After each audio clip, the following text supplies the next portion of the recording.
Hello, hello, everybody, and happy Wednesday. Happy Reveal Wednesday. So tonight we have a full room.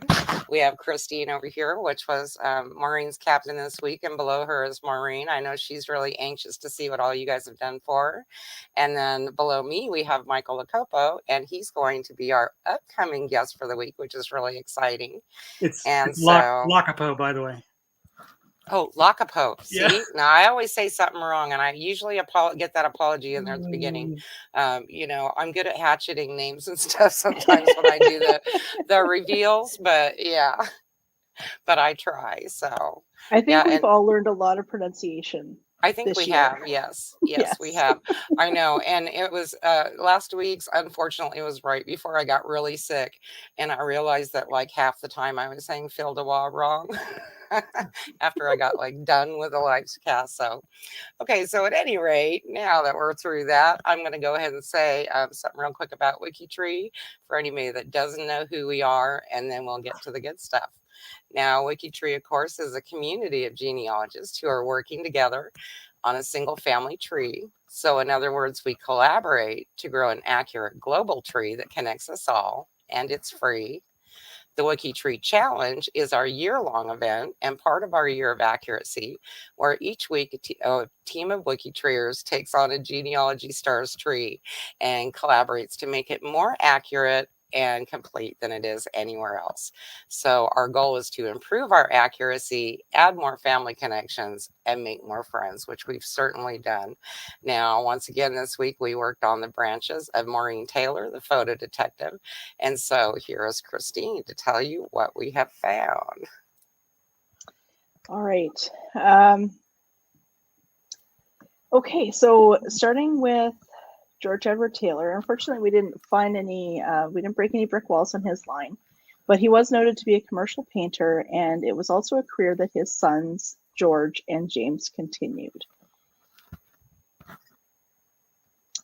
On Esther Knowles' line, we started the week with quite a small tree to reference, and only went up to her grandparents on her parents' side. But neither one of her grandmother's surnames were known. We did, though, find an interesting occupation for Esther's aunt, Mary. Mary, Esther's aunt, was the daughter of Thomas Knowles and Martha Clayton. She was a cotton tenter. I don't know, I'm sure we've all heard that expression, being on tenterhooks, and this is one of the places where that comes from. She was a cotton tenter, which she worked with cloth and stretched it over a frame, which was called a tent, and they used the hooks to connect the fabric to that frame.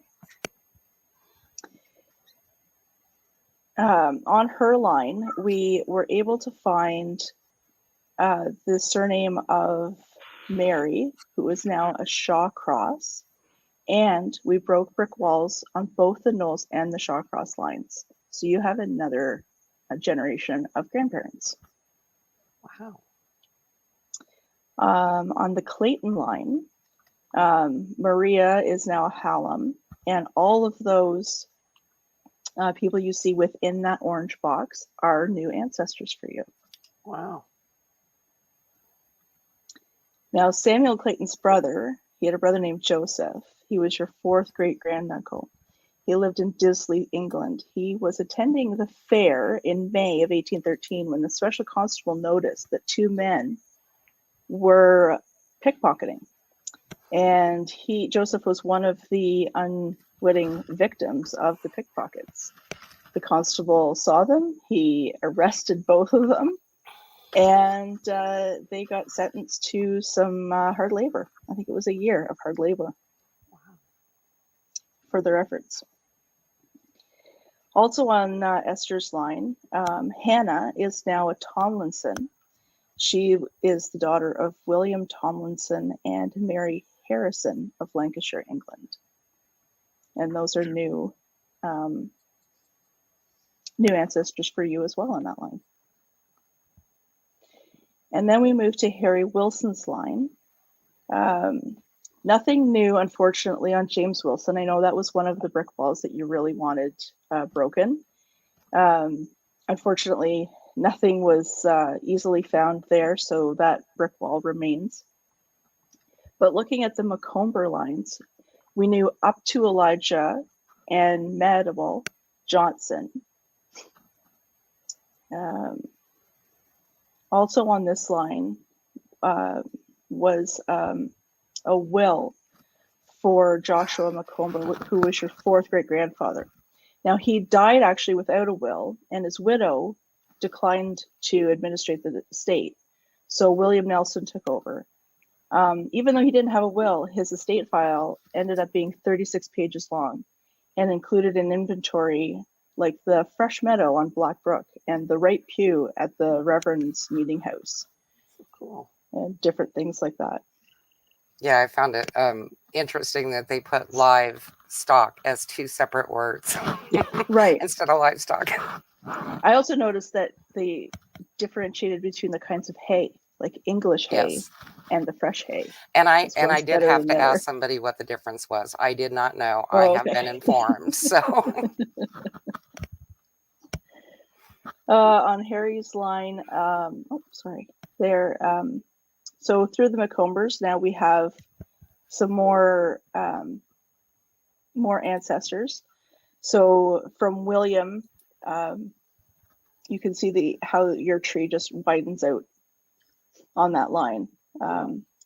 However, Elijah's mother, we only have her first name.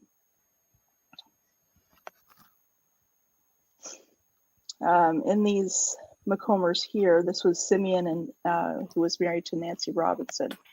And again, we only had a little bit of information. This is the year before tree that we were looking at. Now Nancy's mother is now Mary and not Mercy. I'm not sure how we changed that, but it was changed. And your Polly got changed to Mary. And now this is what your tree looks like.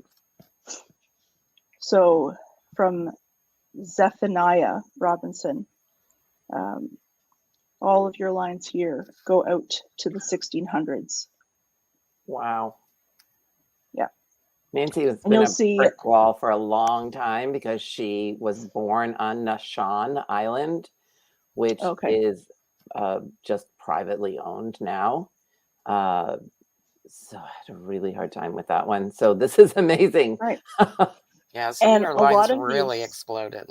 A lot of these are, you'll see everybody is from Plymouth Colony or Massachusetts Bay. So a lot of these profiles are under the Puritan Great Migration Project. Wow. Now, unfortunately, even though this line took off, Anna Hatch's line did not. So we weren't able to find anything else on her line. And this is the Gifford line. So where we didn't have much of anything before, now you have Giffords back to the 1600s as well. Wow. And I'm again, speechless already. A lot of Plymouth Colony and Massachusetts Bay. And I think a lot of those profiles, again, are going into the PGM project and will already be sourced by other members. Wow. On Sarah Jane Kelly's line, you are a descendant of the Mayflower passenger Stephen Hopkins. On Sarah Jane Kelly's line? Yep. Through your third great grandmother, Sabrina Chapman. Oh, yeah, Chapman's. Yeah. Get that, Mrs. Sabrina Kelly. Yeah. And then we get to your French side. So Joseph, on Joseph Bassette's side, the parents were proven for Marie Louise Remillard, who is your fourth great grandmother. Her baptism stated that her parents were Louis Marie Remillard and Cecile Smith, who lived in the province of Quebec. Now she died fairly young, and he remarried. There's a brick wall broken there. The Smith. Yeah. Mm-hmm. And I know that you had asked about brother Andre and whether or not you were related. It's a folklore thing.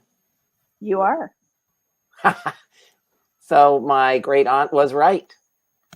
Yeah, brother Andre is your first cousin 4 times removed. I went to Montreal in 2019. Let's just like skip back 2 years, and went to the place. It's great. The Basilica? Yeah, I went to the Basilica. I made my family climb up those stairs.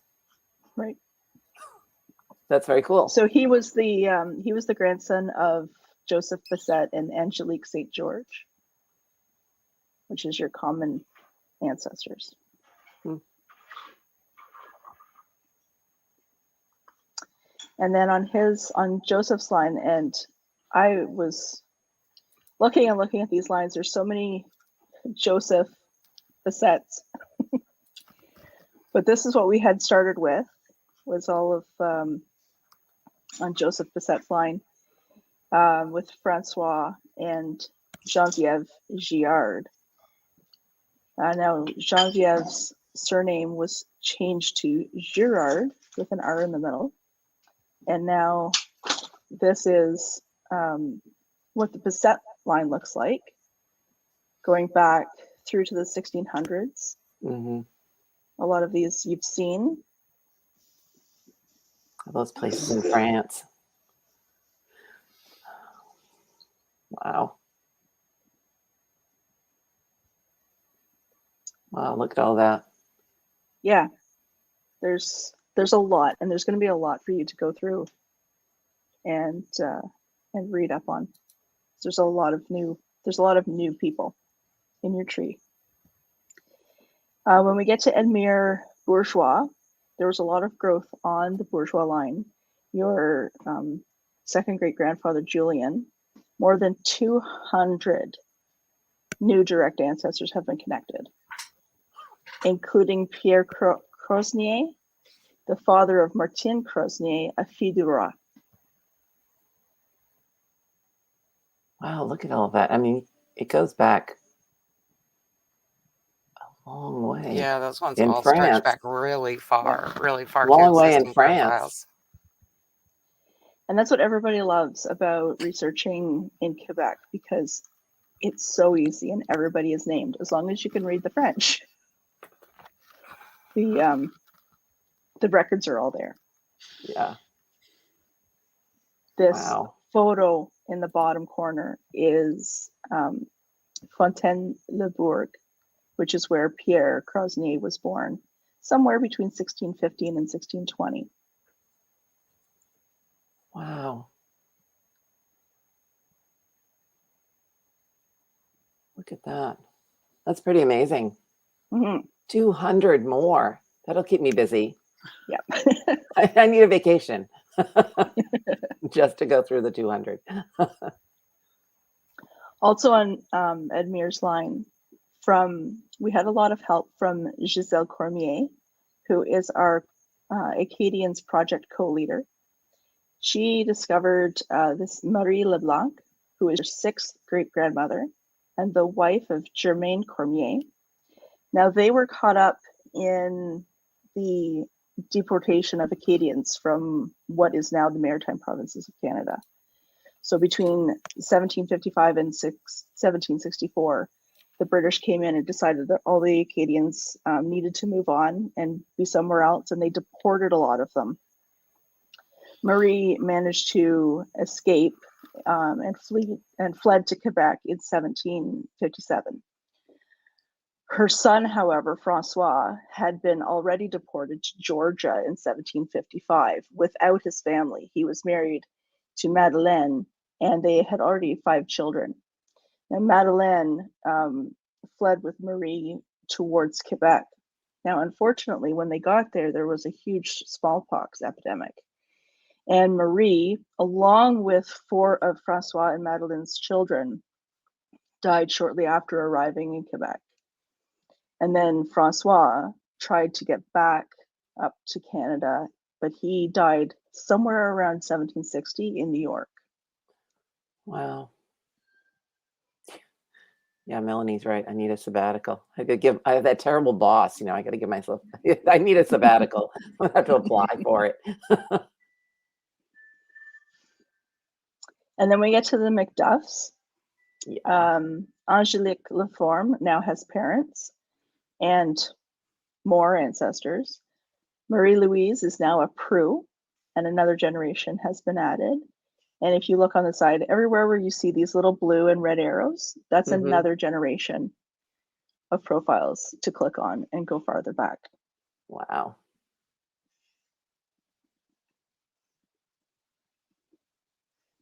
So you went back on the Dussault line, but and the Laforme, but not McDuff. Yeah, that's a dead end. Yeah, unfortunately, yes, that Irish, Ireland. Yeah. Yeah, that's a bit tough. I think in that generation in Ireland to find the records, for sure. On the Messiers, Joseph McDuff's line goes off into the Messiers.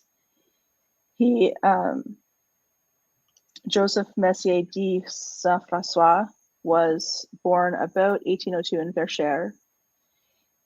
From his first marriage, we found that his parents were Joseph Messier and Françoise Morar de Laforme.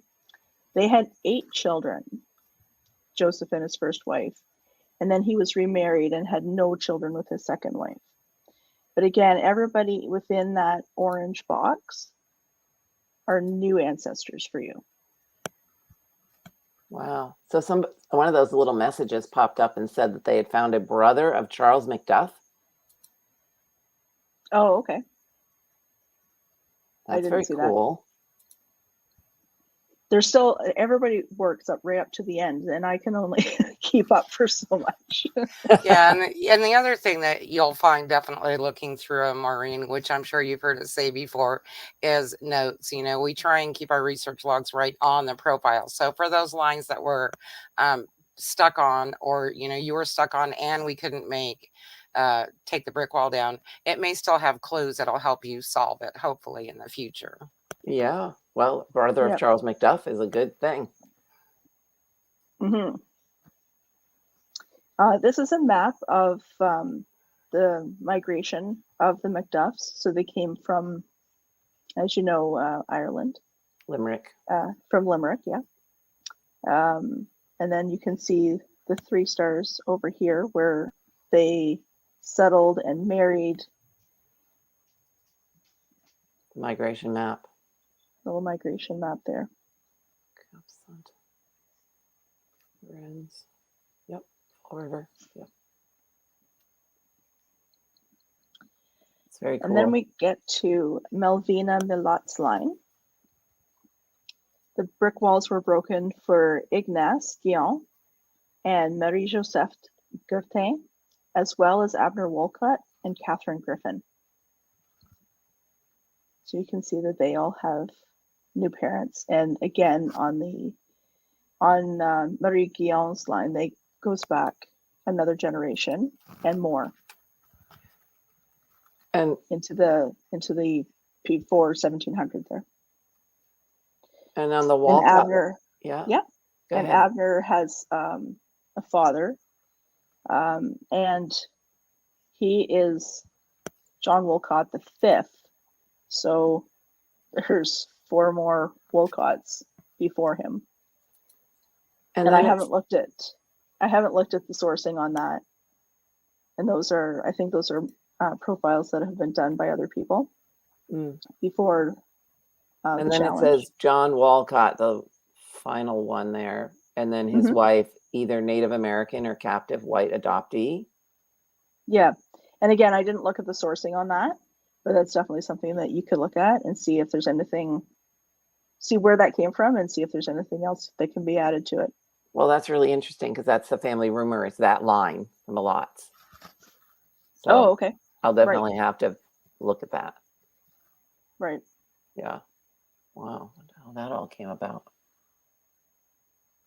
Cool. And then we have, I don't know if you've seen this one at all.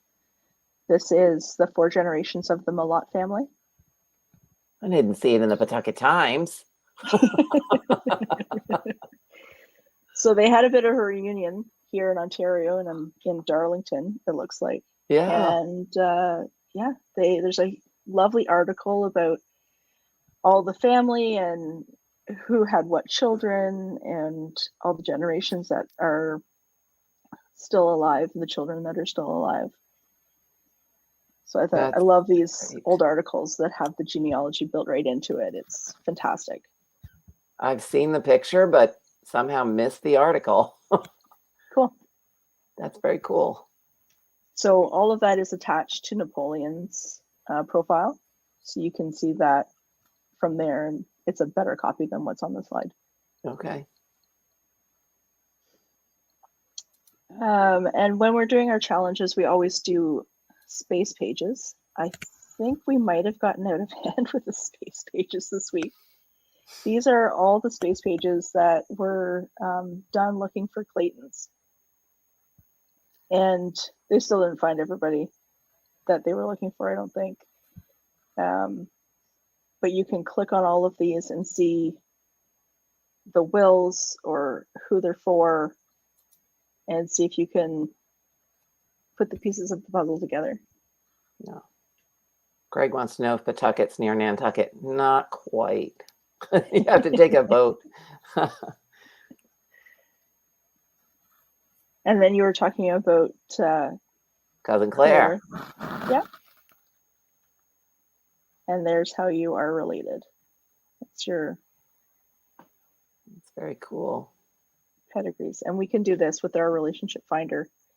Anybody can enter 2 profile numbers in, and you can immediately see if you have a direct relationship or a genealogical relationship through degrees of separation, like marriages and stuff. Yeah, we love our tools and apps and we widgets, love and them. we're kind of spoiled with our WikiTree toys. It's good. And somebody's always out there making a new toy to play with, which is fun. Yes. Apps and different stuff. Yeah, we definitely really appreciate the people that are putting those together. Yeah. Yeah. And I had another note. I'm not sure what I did with it.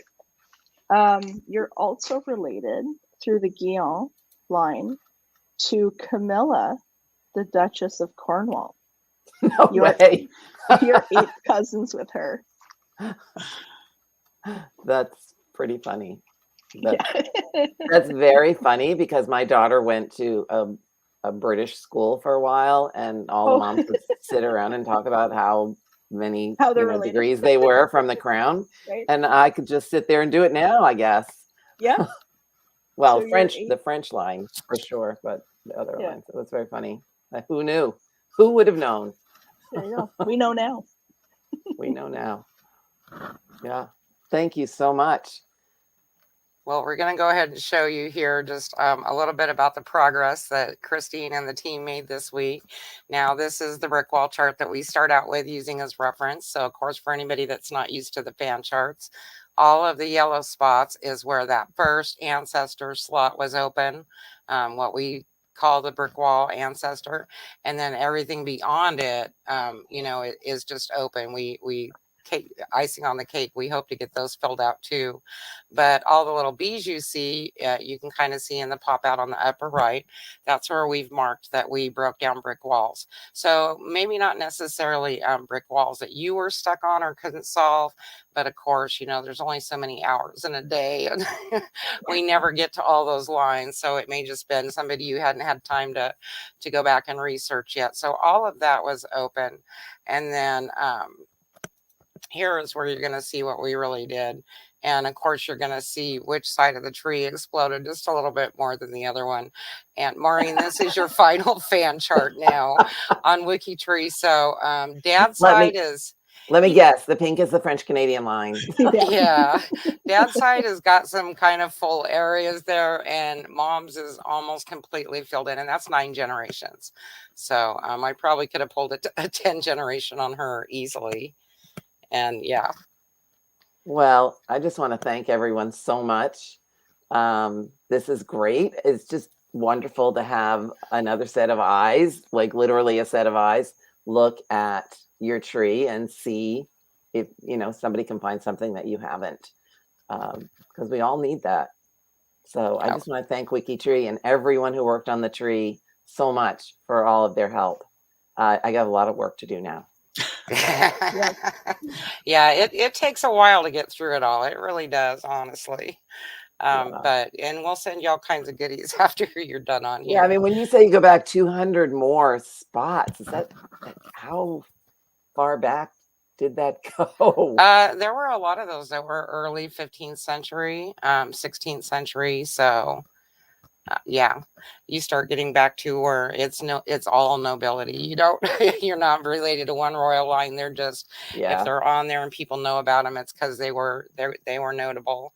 And you start seeing all the crests and stuff popping up for the different family lines. But yeah, and you'll see some in those instances, you'll see some profiles kind of in the middle that haven't necessarily been picked up by the projects yet. But the older ones definitely are. They always fit under somebody's umbrella on WikiTree, and the projects tend to them and research them and make sure that people don't, connect the wrong ancestors or anything like that. But yeah, you've got some super, super early lines, and it adds up to 200 real quick when you start looking back through the branches. Wow. Now I'm going to go through a little bit of what our collaboration is about and how they did with you and your week, Maureen. So collaboration, of course, is what WikiTree is all about.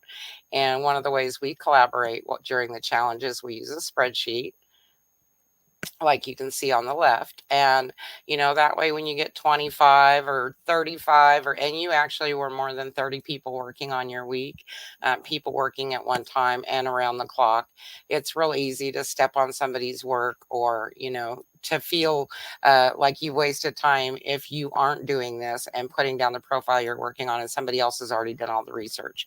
So we try and put our profile next to the name that we're working on. Now on the right, that's our G2G post, so our genealogist to genealogist forum. And that's where we list out the 8 great grandparents, which is where we start off from. And we allow people to put, hey, I broke a brick wall down here, or, ooh, I found this really cool document there. And, not as much of the chatter goes on in the G2G, but you will see where those brick walls were posted, and you'll get a link to that too when we get done with this. So in all your free time, you can read through it with everything else. And then the final way, which has just been really a key element for us, is we are using Discord for our live chat function. And with us being a global site, we literally have people around the clock working on your tree. There's no way one person we couldn't sit there and do this in a week's time. There's just people from all over the world. So we have people, in Canada and Germany and France and just everywhere working. So they're in their own time zones and there's always somebody chatting. And, we may go in there and just to cheer people on, but we may also go, hey, I need translations. You'll see on a lot of your profiles, they were awesome about pulling out those obituaries and articles and putting the actual transcriptions on your ancestors' profiles. We have people that are really, really good at finding those obituaries. Not everybody's great at it. And so we can reach out and go, hey, I need an obit for this one. Do you have a minute? And they'll do it. We have a guy that loves transcribing really long old wills. So he'll sit there and just do that for hours. It's amazing. And, there's all kinds of things that we use that room for, but it's really a lot of fun and it helps, keep everybody's spirits up, keep the motivation going. And it's just a great way to collaborate. And now moving on to points. Of course, it's not all about the points. We enjoy giving this gift every week of this year. But it does help us keep motivated. It also kind of tells us how we're going, with our progress. And so we have 2 ways that we give points. We have, of course, those big bounty points. We give 10 points for the first brick wall ancestor found on each line.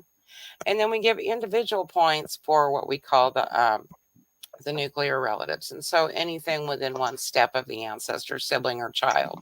And depending on how big the families are. Now, you saw that, Maureen, last week. Claire had some big ones. So there was a lot of those. Yours weren't quite as big, but still everybody tried to make sure they did the whole family approach. And all of those kids were located if they were able to and added onto those profiles with sources. And so at the end of the week, we go ahead and we look at the total scores. Now, there is Emma Macbeth, who's one of our captains, but she was also top performer this week. So congratulations, Emma. She made the MVP, which is most valuable player. And for our top 5, we had Emma, we had Greg Lavoie, we had Nicole Adams, Maddie Hardman, and Donna Bowman.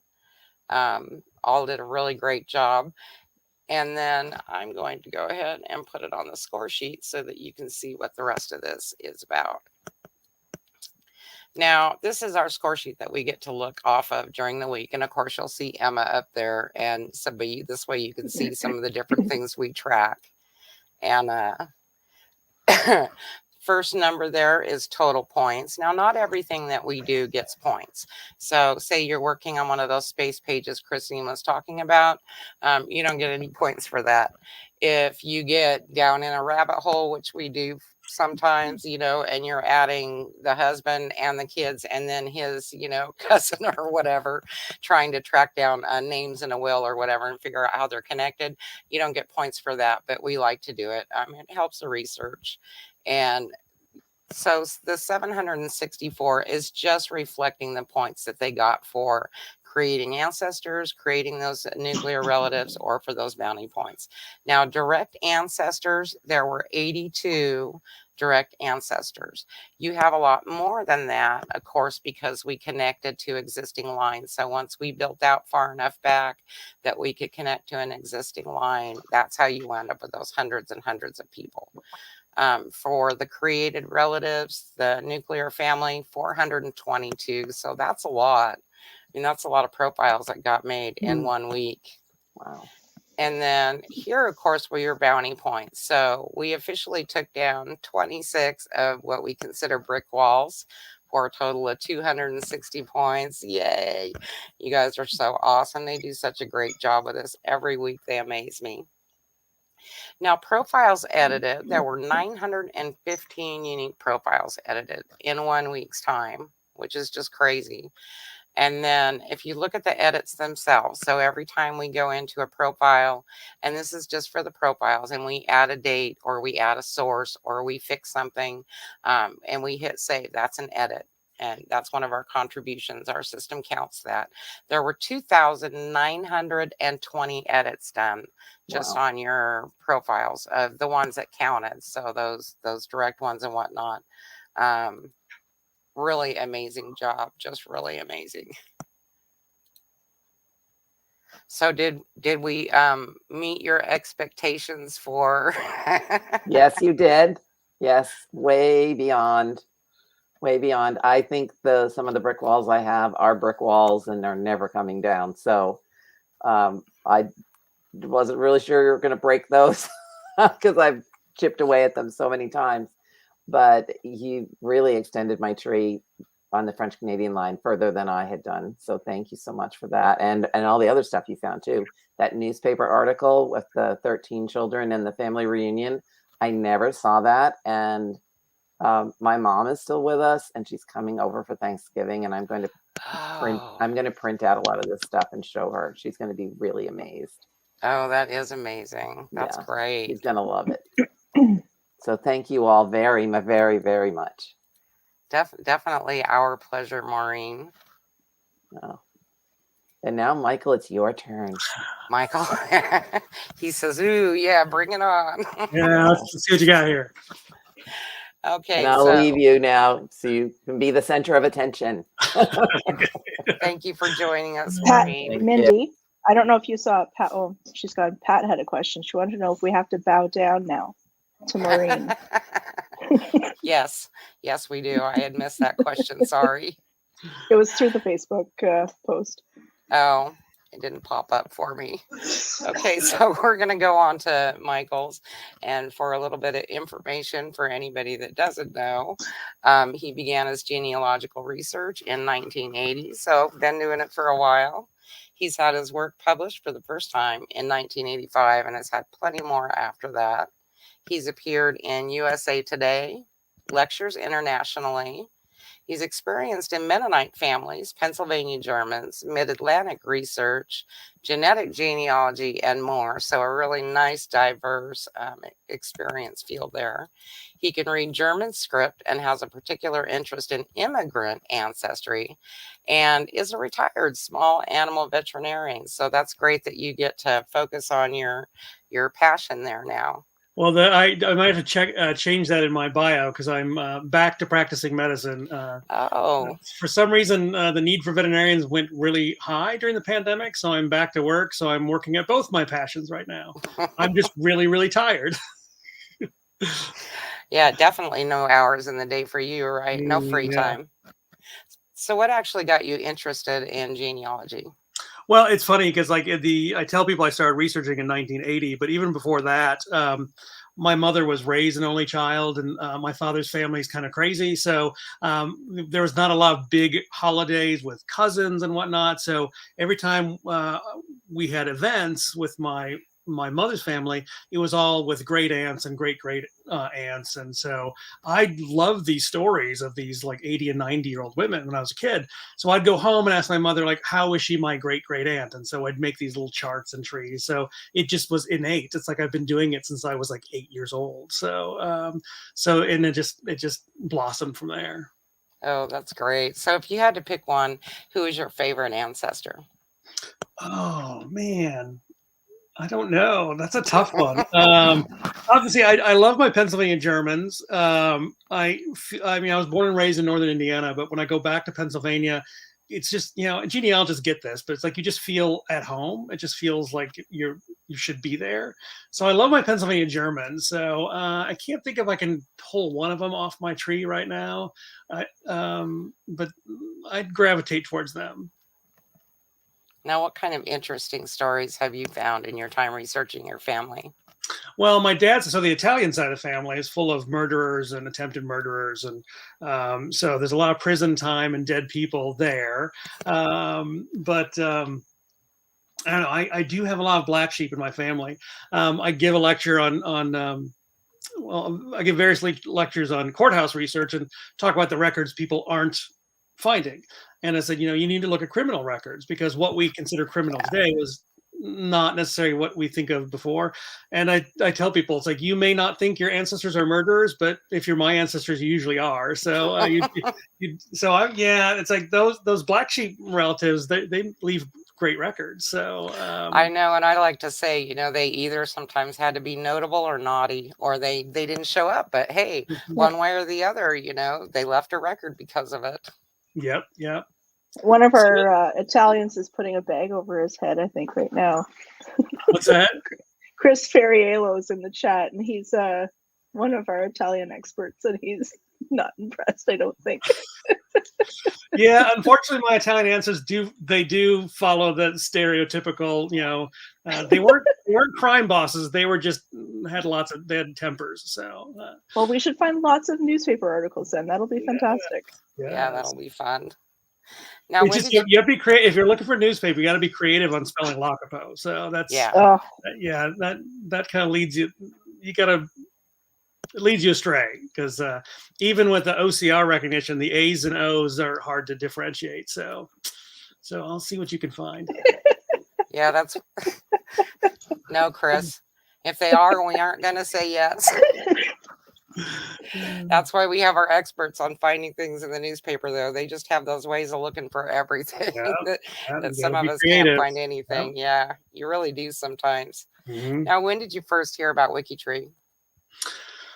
So, I've known of its existence for a long, long time. And of course, you already know that I had a profile up there, but I hadn't done anything with it. And I always go around, poke around in there. And I like the concept that it's, it emphasizes source citation. And so that's fantastic. And that's the way it should be. We all know that as genealogists.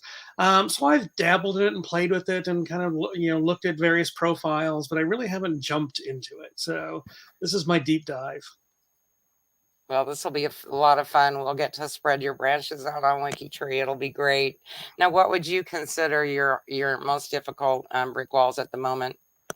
Well, on both my mother's and father's side, I've got Pomeranian ancestors from the province of Pomerania in Prussia, and that is an area that experienced significant record loss. So, if anyone can find a record from Pomerania that extends those, that would be wonderful. Those almost seem like hopeless cases, but I always tell people I think all brick walls can be broken if you're persistent enough and creative enough. So those are tough ones. And I have on my mother's side a woman by the name of Mary Jane Wolfe from New Jersey. I would love to know who her parents are. She's stymied me for 40 years. Oh, wow. So what do you think it is about her not having records available? Or? Well, so she is consistently and without fail identified as being born in New Jersey, both by her census records and her children's records, but no one knows where in New Jersey. She's born in 1809 in New Jersey. She marries in 1830 in Indiana. Her last name is Wolfe, which is really common. But there's not a single Wolfe family in like a 3-county radius. So like there's just no one to even. There's no candidates. And I've done some extensive work at looking at New Jersey migrations to the Midwest. Played with DNA, and I've got some leads, but she's been my headache for 40 years. So. Yeah, I do have to say that we did take down we almost made it to 50. It was somebody's 49-year-old brick wall this year through a combination of traditional methods and then with DNA sources to back it up afterwards. But yeah, that one was a lot of fun. Mm-hmm. So what do you hope to see most about getting out of your participation here? Well, so I joke. I mean, most professional genealogists joke that they don't have enough time to spend on their own family because they're researching others, and I fall down too many rabbit holes. So I've really, really, really dug into my tree, and so I've kind of left very few stones unturned. So I'm kind of interested to see what people find that I haven't. Yeah, it's a lot of fun, and and sometimes it's just even finding those little tidbits of information. Oh yeah, that kind of bring those family members to life. Well, yeah, like Maureen's that newspaper article and those kind of things. Just they add just more flesh to the bones, and so those are good too. I'm sure people find more criminal records for me. So. Yeah, I can see it now. They're going to be starting a contest. Yeah. Who can find the most? Who can find the most criminal records? Okay. Do we have any questions out of the audience tonight? I think I'm getting a little bit slow on the chat here. And you will see, I will warn you, you will see some emails and stuff coming in, Michael, and maybe warning you that, oh, you need to do this merge with somebody or you need to do that. Just ignore them. Tuck them all away in a folder. I know. Sometimes I forget to warn people and then they email me and they're like, Mindy, am I supposed to do this? Or yeah, if there's anything like that, the paid staff will take care of it. And then the team will continue on with their research. But we can't stop the automatic generation of, I'll letting you know. Dumping them into one big folder. That'll work. Yeah. Find yourself. It sounds like you're gonna have plenty to do for the week to keep yourself from peaking. So it's true. My Italians are interesting too because I descend through multiple Lacopo families, and there's still a lot of debate on whether Lacopo is one single family from one single town in Italy or that there are multiple lines. But I've got three. Now so I got to look different Lacopo lines, and they all go back to individual ancestors. So wow. we'll see if. But I've got to get access to Italian church records. So if anyone can access the Italian church records in the parish of Gerace, go for it. Now, Chris F had a question here for you about the Italian records on Antonati. Yeah, that's been fantastic. I mean, that's where I've been able to really. Flesh out my Italian trees. Years ago, so I was in college, so it was in the late 80s. The town in Italy my ancestors come from, the family history library had just microfilmed their civil records, but only microfilmed them up to 1865. And my great-grandfather is the Italian immigrant, so I couldn't bridge that gap until they microfilmed more in the 2000s. And then when Antonati came along, it was just floodgates opened. So yeah, fantastic. Gerace, Gerace. There's Gerace Superiore, which is now Gerace, and Gerace Marina, which is now Locri, Locri. but they're in Calabria, down south in the tip of the boot. Yeah, and I don't have any particular experience with Italian records, but I know several of our Italian project people are really excited to be That's working on good. your I mean, branches. I don't consider I give like one lecture on like starting Italian research, and I know enough of the records to like dive in and find my people, but I would not, even though I've got an Italian great grandfather, I would not consider myself an Italian specialist. But yeah, it's and a lot of it's. I joke about this. I had my my great great grandmother. She died in 1952 in Italy, so this is not ancient history. And I wrote to the clerk in the town where she died in the late 80s to get her death certificate. I finally got it in 2005 because that's how Italians work. Wow. They get to it when they get to it. So they're kind of like the Hawaiians, right? Yeah. I've dealt with they send it Hawaiian on clerks island too. time. Mm-hmm. They send you the results on island time. Yep. I've got cousins that still live there, and they would go there in person, and they'd be like, "Oh, come back tomorrow," and then like tomorrow, be like, "Come back next week," and that went on for about 2 decades. So, Chris Ferriello says he has roots in Calabria. Oh, very good. Yeah, so lots of Calabrese out there. Excellent. So I knew my great grandfather, my Italian immigrant great grandfather, and he always warned me to stay away from Sicilians because they're all crazy. So anyone out there who's Sicilian, I apologize, but yeah, the Calabrese and the Sicilians have this kind of like warring little thing. Like it's like the Iowans and the Minnesotans and the Hatfields and the McCoys. That's like the Sicilians and the Calabrese. They like to poke at each other. But that was my great grandfather's warning growing up. Now, I do have to ask you, do you have any pictures that are available for us to put on the WikiTree profiles? Because we do like to bling them up if we can. Oh, yeah. So do I put them up? Do you want me to put them up myself? Or since I'm not supposed to peek, should I send them? You can send them to your captain. Karen will be your captain. If she hasn't contacted you, she will be. And you can send anything on to her. Excellent. We would really appreciate it if we could use those. Good. Yeah, very much so. Okay, and then do you have any questions of us? Not really. It's like I've been watching the challenges, but I haven't really tuned in, so I haven't really kind of seen like the process, and so I'm kind of I'm really interested to see how it all works and what people find, and it might draw me in to be more of a participant in later weeks. So no questions yet. Yeah, I'm sure you'll come up with some, but that's okay. It's going to be a lot of fun. I know everybody's looking forward to it. I'm sure there are people that are already working on your branches.